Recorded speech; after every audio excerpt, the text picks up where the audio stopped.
नमस्कार, आप देख रहे हैं फ्यूचर एक्सप्रेस। मैं हूं वीरेंद्र कुमार और इंडिसेस अभी भी उसी रेंज में, उसी दायरे में और 10,815 ये निफ्टी का स्तर है और 26 करीब 850 ये निफ्टी बैंक का स्तर आपकी स्क्रीन पर अगर आप देखें। लेकिन फ्यूचर एक्सप्रेस में हम तय करेंगे कि इंडेक्स के ट्रेडर्स अभी क्या करें या फिर सेकेंड हाफ के लिए कोई ट्रेड है या नहीं है। निफ्टी बैंक के ट्रेडर्स और वो ट्रेडर्स जो कि रेंज को प्ले कर रहे हैं ऑप्शंस के जरिए कॉल पुट बेच के, उनके लिए एक रणनीति तय करेंगे। आइए पहले देखते हैं कि निफ्टी पे सीएनबीसी आवाज़ का जो पोल था, ट्रेडर्स का वहाँ पोल है, वो क्या कह रहा है, उसके आंकड़े क्या हैं। देखिए, हालांकि करीब मैंडेट बन रहा है 10,800 से 850 के स्तर पे। 50% जो एनालिस्ट थे वो मान रहे हैं कि इसी रेंज में एक्सपायरी हो सकती है।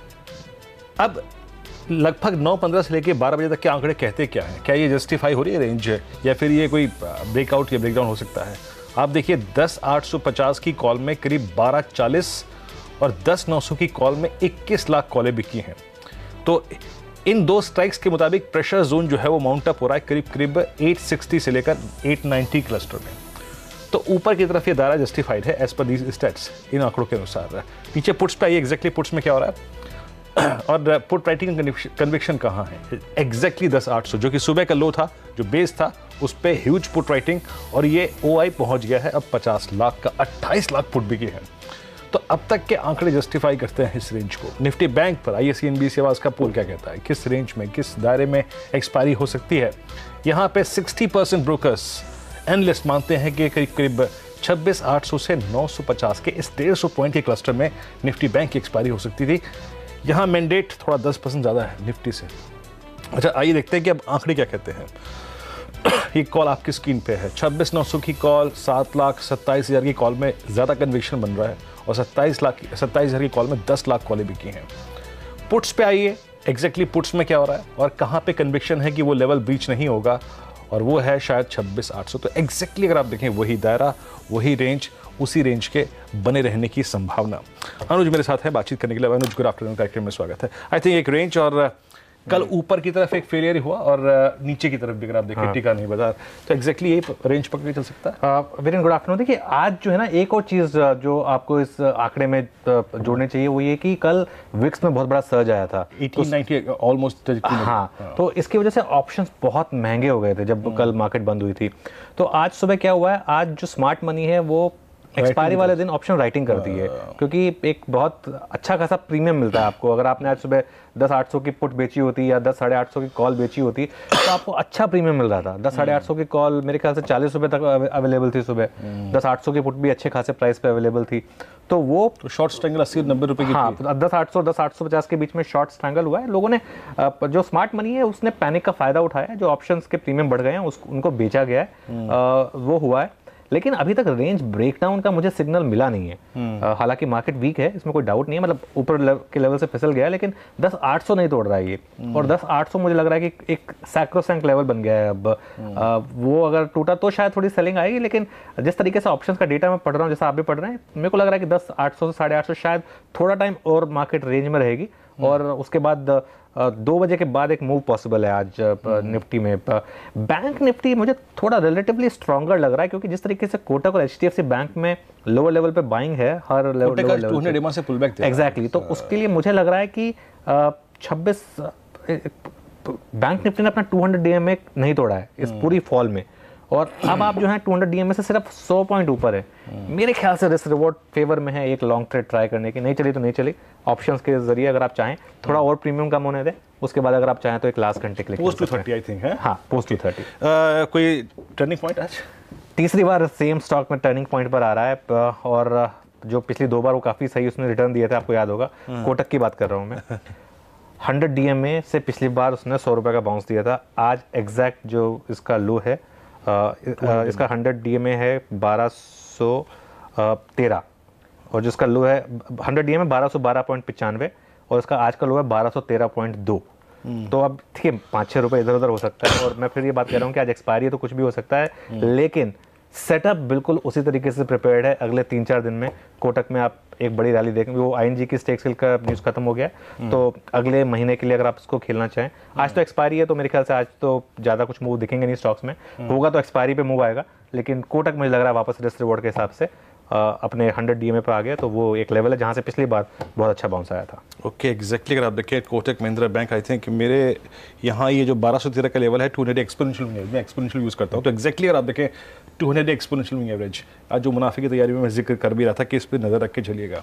कल भी एग्जैक्टली यही लो था, कल यही टिका था। शुक्रिया अनुज पूरी बातचीत के लिए और राय रखने के लिए। कोटक महिंद्रा बैंक पे अश्विनी गुजराल हमारे साथ हैं। अब अश्विनी, नमस्कार, कार्यक्रम में स्वागत है। अश्विनी, एग्जैक्टली अभी तो हम सुबह से एक रेंज में हैं, अभी आप किसी पर्टिकुलर डायरेक्शन में ट्रेड पे आपका कन्विक्शन आ रहा है क्या एग्जैक्टली इस वक्त निफ्टी बैंक पे?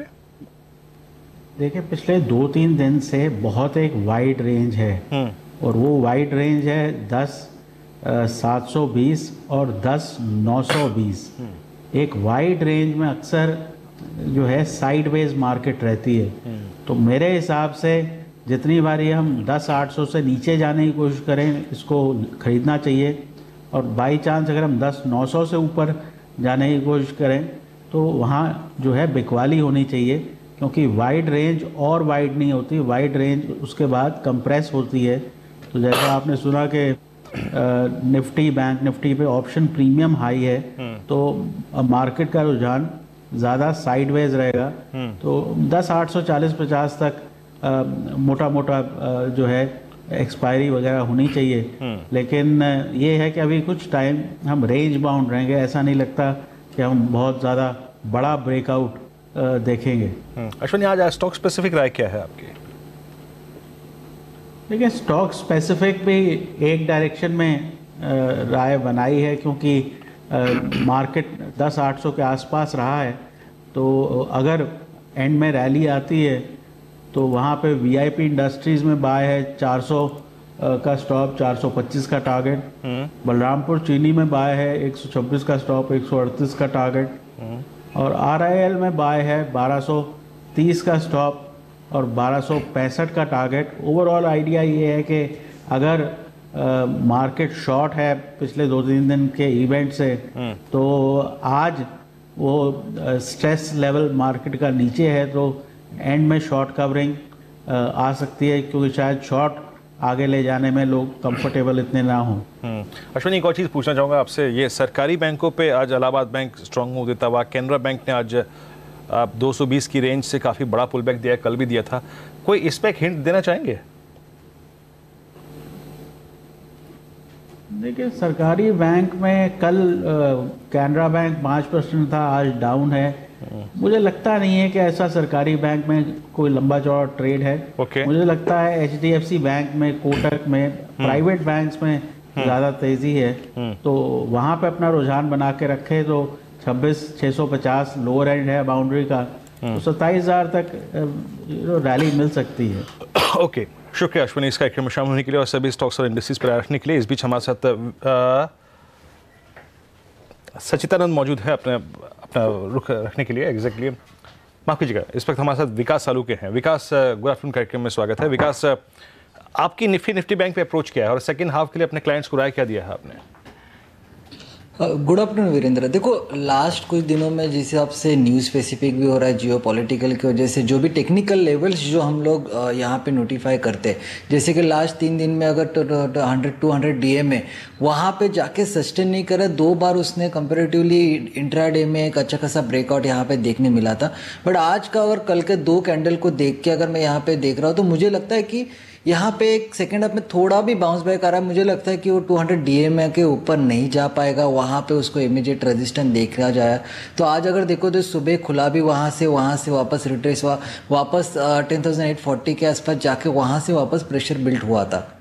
तो मुझे लगता है कि ओवरऑल टुवर्ड्स एक्सपायरी आज मुझे लगता है कि निफ्टी 10,800 के आसपास उसके नीचे वहाँ तक एक बार एक्सपायर होने के चांसेस है, और 1 से 2 दिन में मुझे लगता है कि जिस हिसाब से यहाँ पे सिनेरियो बनते जा रहा है, तो मुझे लगता है कि एक प्रेशर बिल्ड हो सकता है। जैसे एक्सपायरी नज़दीक आएगी वहाँ पे जाते जाते थोड़ा सा प्रेशर बिल्ड होगा यहाँ पे इंडेक्स पे। मुझे लगता है नीचे में 10,740-720 ये एक रेंज यहाँ पे बन चुका है। और अगर जो देखो तो इनसाइड कैंडल के बीच में ये अगर आप देखो तो ओपन और हाई आज का सेम है, वहाँ से निफ्टी में एक प्रेशर है। तो मुझे लगता है कि ओवरऑल सेटअप जो है वो यहाँ पे स्लाइडली नेगेटिव है। मुझे लगता है नीचे में 10,740 के आसपास का यहाँ पे एक डाउन साइड आ सकता है। ऊपर में 10,900 10,920 ये रेंज है, बट मुझे लगता है कि 10,870 के आसपास भी जाके एक प्रेशर बिल्ड होगा तो 10,900 के स्टॉप लॉस से यहाँ पे सेल कॉल लेके जाना चाहिए। थोड़ा संक्षेप में रखिएगा प्लीज विकास, निफ्टी बैंक पे आपकी अप्रोच क्या होगी? देखो निफ्टी बैंक में इतना ज़्यादा का मुझे ज़्यादातर डाउन साइड नहीं लगता है, एक रेंज में रहेगा टूवर्ड्स एक्सपायरी। मुझे लगता है कि 26,800 26,600 के बीच में वो एक्सपायर हो सकती है। इसके ज़्यादा मुझे नहीं लगता कि एकदम से बड़ा फॉल देखने मिलेगा। और ऊपर में 2700 का एक इमीडिएट रेजिस्टेंस यहाँ पे देखेगा, तो वहाँ पे एक स्टॉप लॉस रख के 1 से 2 दिन के लिए और इंट्राडे बेस पे अगर करना है तो 26,600 के टारगेट के लिए यहाँ पे बैंक निफ्टी में कर सकते हैं। जी विकास, आपके स्टॉक्स पे सभी रिकमेंडेशन क्या रहेंगे आज? एग्जैक्टली किन किन स्टॉक्स पे अच्छा मूव एक्सपेक्ट कर रहे हैं आप सेकंड हाफ में? देखो आज हिसाब से मोमेंटम देखो तो आज स्टॉक स्पेसिफिक देखो तो चोला फाइनेंस में जो 2-3 दिन एक मोमेंटम आया था, वहाँ पे आज एक कूल ऑफ होते हुए देख रहा है, वहाँ पे एक प्रॉफिट बुकिंग देखने मिले। अगर हर बार देखो तो 1240 1230 के आसपास जब भी आता है यहाँ पे एक सेलिंग प्रेशर बिल्ड होता है। तो मेरा पहला काउंटर रहेगा चोला फाइनेंस। चोला फाइनेंस में मेरा टारगेट रहेगा 1170 के आसपास का, और ऊपर में 1242 के आसपास का एक स्टॉप लॉस यहाँ पे मैं रिकमेंड कर रहा हूँ। तो मेरा फर्स्ट काउंटर रहेगा चोला फाइनेंस, यहाँ पे सेल कॉल रहेगा। सेकंड मेरा बाटा इंडिया है। बाटा इंडिया में अगर चार्ट स्पेसिफिक देखो तो वहाँ पे एक देखो तो 3 दिन पहले का जो बॉटम है और जो ओपन है वहाँ से नीचे आ रहा है, वहाँ पे एक उसका एक ब्रेकडाउन हो चुका है। और आज सुबह से देखो तो एक फर्स्ट हाफ में एक सेल ऑफ देखने मिला था। तो मुझे लगता है बाटा इंडिया में मेरा टारगेट यहाँ पे 1250 के आसपास का, वहाँ तक ये फॉल हो सकता है। ऊपर में 1310 के आसपास का डे हाई के आसपास का एक स्टॉप लॉस यहाँ पे बाटा में लगा के इसे सेल करके जाना चाहिए। थर्ड कॉल रहेगा मेरा डॉक्टर रेड्डी। डॉक्टर रेड्डी में अगर देखो तो लास्ट कुछ दिनों में एक न्यूज़ स्पेसिफिक चल रहा था, एक साइडवेज मूवमेंट था। मुझे लगता है उसमें एक इंट्राडे बेस पे एक मुझे लगता है एक डाउन साइड एक टारगेट आ सकता है 2590 के आसपास का। यहाँ पे डॉक्टर रेड्डी में एक टारगेट बन रहा है। ऊपर में 2690 के आसपास का एक स्टॉप लॉस यहाँ पे लगा के डॉक्टर रेड्डी में सेल कॉल लेके जाना चाहिए। मेरा लास्ट कॉल रहेगा जुबलिन फूड। जुबलिन फूड में मुझे लगता है थोड़ा सा मोमेंटम पॉजिटिव है। आज सुबह से देखोगे तो उसमें एक अच्छा खासा एक मोमेंटम देखा गया, एक ट्रेल लाइन भी उसका ब्रेकआउट हो चुकी है। तो मुझे लगता है वहाँ पे 1340 का टारगेट यहाँ पे जुबलिन फूड में देखने मिल सकता है। नीचे में 1270 के आसपास का एक स्टॉप लॉस लगा के यहाँ पे बाय कॉल लेके जाना चाहिए। ओके, तो ये 3 ट्रेड्स थे आपके और इनमें काफ़ी अच्छा खासा मूव है और एक सेकंड हाफ में मूव एक्सपेक्ट कर रहे हैं। एक बार ज़रा मैं ध्यान दर्शकों का लेना चाहता हूँ कि रोल ओवर्स कैसे हैं। देखिए रोल ओवर्स इस बार अच्छे देखने को मिल रहे हैं। ज़रा प्लीज़ एक बार तीनों इंडस्ट्रीज़ का रोल ओवर दिखाइए। और मैं ये कहूँगा कि अगर मैं इस रोल ओवर के आंकड़े को देखूँ तो हम पिछली 3-4 सीरीज़ के जो एवरेज रोल ओवर्स हैं उनको बीट करने जा रहे हैं। और स्पेशली आईटी, निफ्टी आईटी का रोल ओवर बहुत बेहतरीन है और एक अच्छा प्रीमियम कमांड कर रहा है वर्सेस निफ्टी बैंक और निफ्टी। आपकी राय क्या रहेगी? मैं सिर्फ मैं इस स्क्रीन को देखते हुए एक चीज़ नोटिस कर रहा हूँ विकास, कि निफ्टी आईटी का एक स्लाइटली एज है over the rest of the market. चाहे वो टेक महिंद्रा हो, चाहे वो विप्रो हो, चाहे वो टीसीएस हो, चाहे वो ओरेकल फाइनेंशियल्स हो, चाहे वो मिड कैप आईटी में हेक्सावेयर हो, इनमें रोल ओवर्स काफ़ी अच्छे खासे हैं। आपकी राय क्या है? आईटी में क्या पिक कर रहे हैं आप? देखो वीरेंद्र, लास्ट कुछ दिनों में अब अगर आईटी सेक्टर में भी आप नोटिस करोगे तो कुछ स्टॉक जो है अभी भी एक अपर एंड में जा रहा है और कुछ स्टॉक में जो है ना सेलिंग प्रेशर बढ़ते जा रहा है। जैसे कि अगर माइंट्री आप देखो तो वहाँ पे एक सेलिंग बिल्टअप हो रहा है। टीसीएस भी देखो वहाँ पे एक सेलिंग बिल्टअप हो रहा है। बट ओवरऑल अगर यहाँ पे देखो तो मेरे राय से यहाँ पे प्रॉफिट बुकिंग देखने मिल सकती है। मुझे नहीं लगता कि यहाँ से अगर आईटी का अगर चार्ट देखो तो प्रीवियस टॉप उसका 16,170 के आसपास का था। अभी रिसेंटली 16,070 के आसपास का उसने टॉप किया था। वहाँ से लास्ट 2 दिन में ना वहाँ पे एक प्रेशर बिल्ड हो रहा है, वहाँ पे एक प्रॉफिट बुकिंग देखने मिलेगी। तो मेरी राय से यहाँ पे मुझे लगता है कि रोल ओवर ठीक है यहाँ पे जाएगा, बट मुझे लगता है बाद में यहाँ पे एक प्रॉफिट बुकिंग का एक सीन यहाँ पे देखने मिल सकता है। अच्छा, जरा थोड़ी सी मार्केट शेयरिंग कर लेते हैं, फिर ब्रेक लेंगे। आप देखिए 2-3 स्टॉक्स बड़े वाइब्रेंट हैं इस वक्त और पावर स्पेस में स्पेशली करा देंगे। एक बार जरा आप देखिए पावर ग्रिड को। पावर ग्रिड ने एक अच्छा बेस बनाया। पहले एक वी शेप रिकवरी थी। प्लीज़ 12 महीने की चार्ट लेके आइएगा। लगभग 170 के आसपास, वहाँ से फिर 177 से 183 के बीच में कंसोलिडेशन हुआ। कल 20 डेमा के ऊपर निकला और आज 184.10 की ट्रैजेक्टरी में। ये कितने में चार्ट? ये 12 महीने चार्ट। प्लीज़ जरा इंटरडे लेके आइएगा एक बार। विकास, एक अच्छा रेंज ब्रेकआउट है इसमें, क्या लग रहा है? 184 का भाव है स्क्रीन में। 4-5 रुपए का स्विंग पॉसिबल है यहाँ पे? जी हाँ, और यहाँ पे अगर देखो तो आज का जो मोमेंटम है, लास्ट हाफ एन आवर में जो मोमेंटम यहाँ पे देखने मिला है ना, तो 190 के टारगेट के लिए यहाँ पे कर सकते हैं 181 के स्टॉप लॉस से। अगर देखो तो इसका एक ओवर सोल्ड जोन से वो एग्जिट हुआ है लास्ट कुछ दिनों में, साइडवेज मूवमेंट से एक अच्छा खासा मोमेंटम किया। कल भी यहाँ के आसपास ही एक टॉप बना के वहाँ पे रुक गया था, एंड में वापस 179 तक नीचे आया था। बट आज जिस हिसाब से इसका मोमेंटम चल रहा है लास्ट हाफ एन आवर में, यहाँ पे एक जो वॉल्यूम ब्रेकआउट के साथ जो देखने मिल रहा है, तो मुझे लगता है 190 188 के आसपास के लेवल्स यहाँ पे देखने मिल सकते हैं। जी हाँ, इस बीच आप देखिए एक महत्वपूर्ण खबर आ रही है आपके स्क्रीन के निचले भाग पे आएगी कि जो किम और ट्रम्प समिट थी एग्जैक्टली अगर आप देखें उसमें से कोई ब्रेक थ्रू निकल के नहीं आया, कोई निष्कर्ष पर अगर आप देखें ये वार्ता नहीं पहुंची और कोई भी एग्रीमेंट तक ये वार्ता जो थी वो नहीं पहुंच पाया। और देखिए इसका इम्पैक्ट आपको पूरे रेस्ट ऑफ एशिया पे नजर आएगा, इसका कुछ देर में आपको यूरोप पे नजर आएगा प्रभाव, आज शायद वॉल स्ट्रीट पे भी इसका प्रभाव नजर आया। लेकिन फॉर द टाइम बिंग अगर आप देखें तो एशियन मार्केट्स हैंग सेंग आपकी स्क्रीन पर लगभग 1/4% नीचे है, स्ट्रेट टाइम्स लगभग 25 अंक नीचे कारोबार कर रहा है। ट्रम्प किम जोंग की बातचीत बेनतीजा खत्म और इसमें कोई भी निष्कर्ष या फिर कोई भी अगर आप देखें निर्णय पर ये बातचीत नहीं पहुंच पाई। तो ये आई थिंक हमारे लिए और इनफैक्ट शायद अगर आप देखें रेस्ट ऑफ एशिया के लिए थोड़ा सा अगर आप देखें यहाँ पे मायूस कर देने वाला अगर आप देखें ये न्यूज़ फ्लो है। और कॉस्पी आपकी स्क्रीन पर लगभग 40 अंक नीचे 2.25% लुढ़क चुका है इस पर कॉस्पी। और साथ ही साथ कुछ देर में इनफैक्ट अगले कार्यक्रम में हम नीरज जी से कुछ देर से में इस पर खास बातचीत करेंगे। लेकिन इस महत्वपूर्ण अगर आप देखें जो मीटिंग थी इससे काफ़ी अगर आप देखें उम्मीदें थी, लेकिन आई थिंक कोई ब्रेक थ्रू नहीं आ पाया। इसका डेफिनेटली इंपैक्ट नजर आ रहा है आपको स्क्रीन पर और स्पेशली अगर आप देखें रेस्ट ऑफ एशिया थोड़ा सा कमजोर है।